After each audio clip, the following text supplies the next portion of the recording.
Maitengwe communal lands and Madelwe land in the south of Zimbabwe. All of her rivers have run dry. This young boy, Bongisani, fetches water from a makeshift well. Villagers were forced to dig in the earth to ensure their livestock have water to drink. The temperatures in this area are unusually high, meaning animals have to drink water regularly throughout the day. The effect of the droughts is severe and prolonged in this part of the country. This dam is called Maitengwe Dam. It was done since 1961. So by that time, there were lots of water. All animals were having water here. So now in these days or these years, I don't know whether it's short of rain. As you can see, no rain. Animals are dying. Even at our homes. Wildlife and domestic animals are fast falling victims to the barren land. Conflict between people and wildlife is steadily increasing as animals move closer to human settlements in search of food.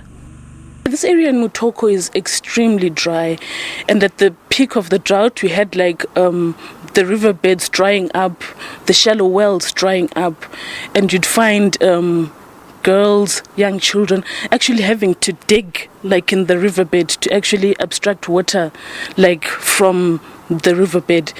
And you can imagine the state of the water, very dirty and not conducive, for consumption. The government describes the situation across the entire country as dire and says urgent intervention is needed. I was directly involved in pushing some of the bore drilling activities in Mud South, certain part of Mud South. Now, because it was quite a desperate situation. So you're right that it's quite desperate. And what has happened, obviously, the water table has subsided. So we have to go even deeper. In some of the areas, especially in the Matopo district, which I know quite well, there's a lot of rock. So it's not easy to find places where you can drill and get what you call a wet bore at shallow levels. So in fact, you can't even drill through the rock. And what happens, if I recall, actually we've got specific data in the area. I have even a map from Matopo district where we, out of about 10 balls that we tried to drill, only half were wet. We managed to get to the water, and the other 5 were dry. The DDF is engaged in activities aimed at improving water supply in the country's 8 rural and 2 metropolitan provinces. To this end, a total of 600 boreholes, that is 60 boreholes per province, are being drilled. To date, Matabeleland North, Masvingo, Manicaland, Mashonaland East, Mashonaland Central, and Mashonaland West provinces have received sufficient borehole repair spares. Some NGOs have come on board, helping to alleviate the crisis. At Kagande School, where we've drilled the borehole and set up, a piped water system at the school, and we have community members walking as far as 10 kilometers to actually access water at the school.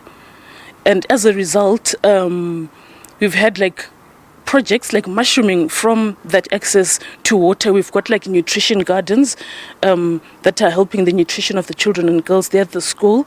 We've got a fishery project that's also been born out of that water project, piggery, as well as a goat rearing project. That's all directly benefiting the school, all because of one borehole that's made a difference in that area.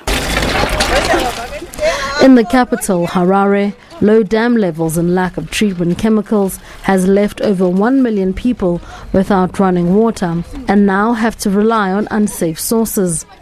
The World Health Organization stipulates that ideally, every person should access between 50 and 100 liters of water per day to ensure the most basic needs are met and the outbreak of diseases prevented.